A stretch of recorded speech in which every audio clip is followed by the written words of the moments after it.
Well, my name is Douglas Calvano, and I came to Colombia back in 1993. I believe I didn't have a heart for any country in particular. Coming to Colombia was basically a calling. And I came to Medellin without having many instructions. I knew the place, I knew the time, but I didn't knew what was the kind of work I was going to do here. But in obedience, I came. I believe the ministry start one Saturday night. I was single back then. It was late at night. I couldn't sleep, so I decided to take some tracks with me, and I went to the streets of Medellin. Back then, they were a bit dangerous, and I started witnessing to some people, homeless people. Some of them they got saved, and I went back home to the church. I was excited about it. I was reading then Matthew 25, and then it was kind of a confirmation that I was supposed to do that, going out to the streets and be with the homeless guys. That's when the ministry, I think, was birthed. But also reading the Cross and the Switchblade and being in Times Square Church, also I think that helped to shape my heart towards homeless people, displaced people, the most needed. So it was a multiple things that took part, I believe, shaping that calling with the homeless and all the people that we're helping right now.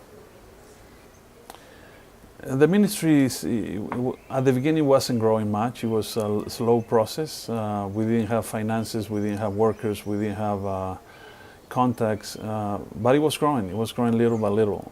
We were just being faithful in what we were supposed to do, and then little by little doors start opening with the government, with other churches, with different populations. Workers start coming, and then we opened one house, then we opened another house, then we were able to purchase a location, then we were able to build in that location. And I would say that in the last 5 years, the ministry has grown exponentially. And in the last year, we're seeing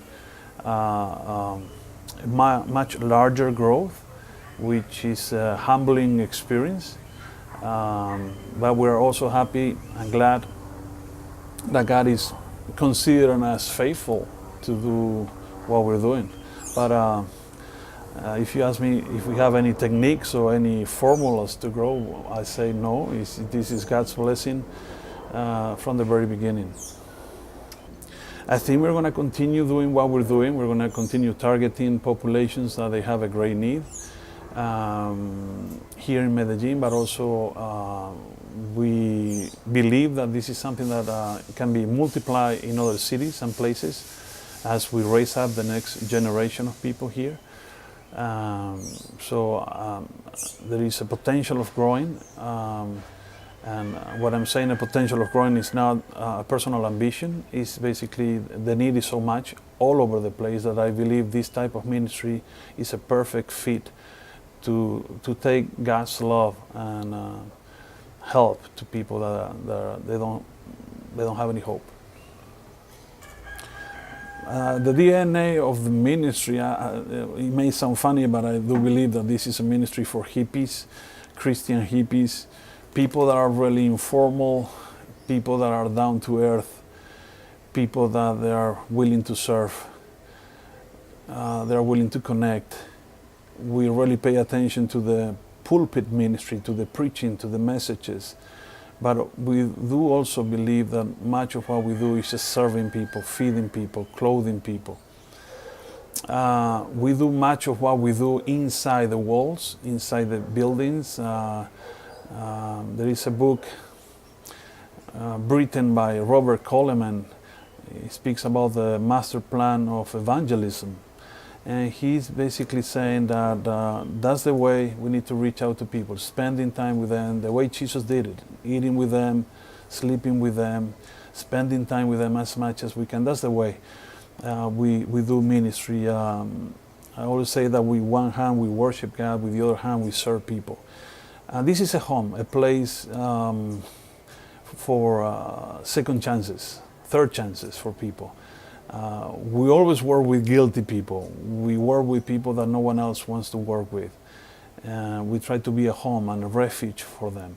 And we try to do like a restoration that is not only spiritual, but it's affecting the whole person.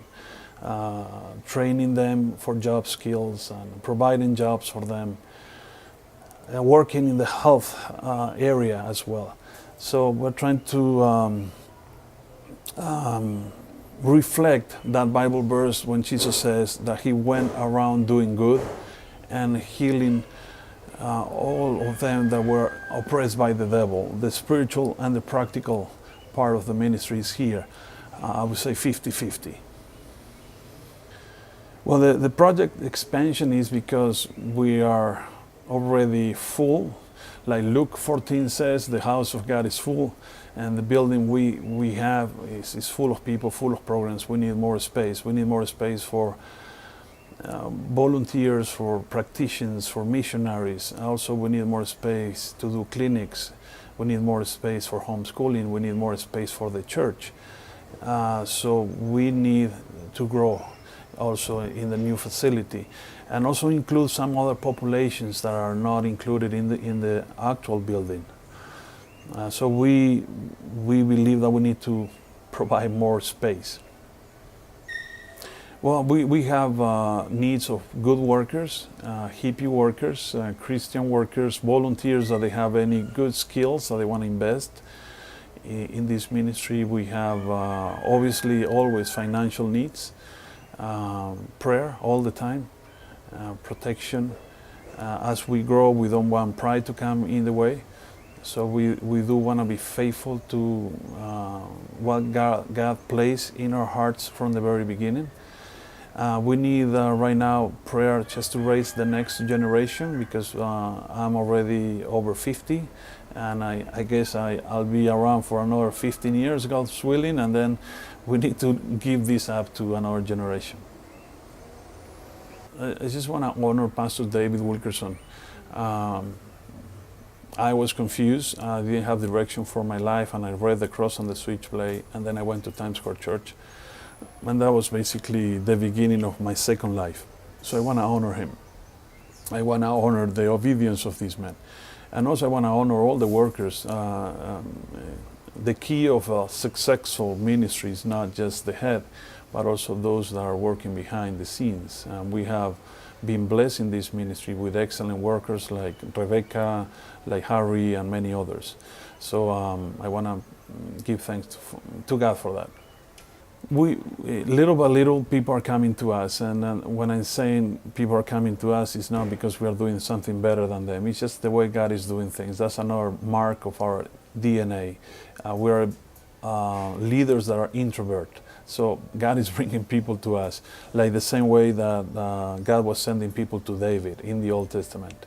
So that is helping us to develop some alliances with agencies in Germany, in the US, even here in Colombia, in Medellin, where we send workers, or we receive workers, we send volunteers, we receive volunteers, with the seminary, both seminaries here in Medellin, with the German government as well. So there are many alliances that have been coming to pass. No? They have been coming our way in the past maybe 5-6 years. I do believe that the transition programs are the key for people to succeed in this type of environment. If you preach to them, if you help them spiritually, but you don't give them tools, either to learn a job skill or to find some kind of income, they will backslide.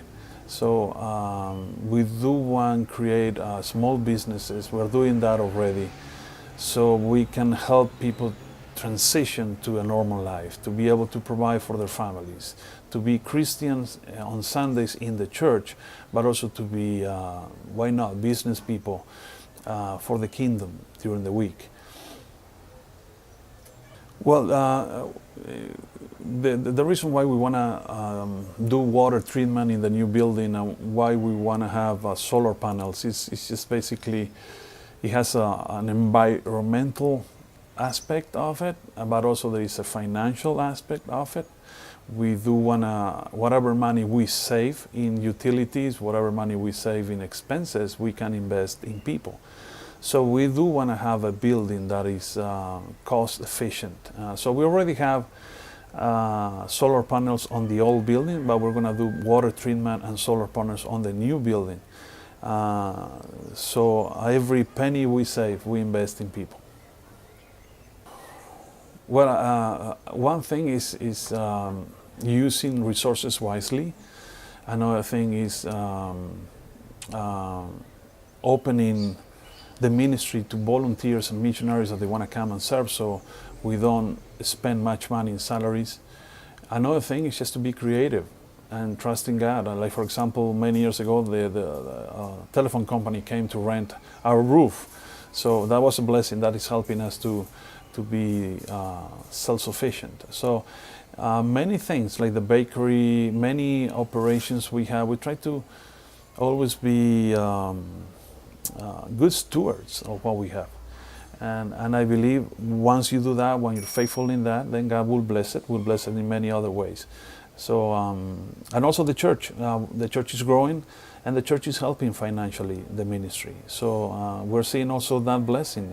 We were a foundation first, now we're a church, and the church has the same heart and is helping us with talents, with human resources, and also with financial resources.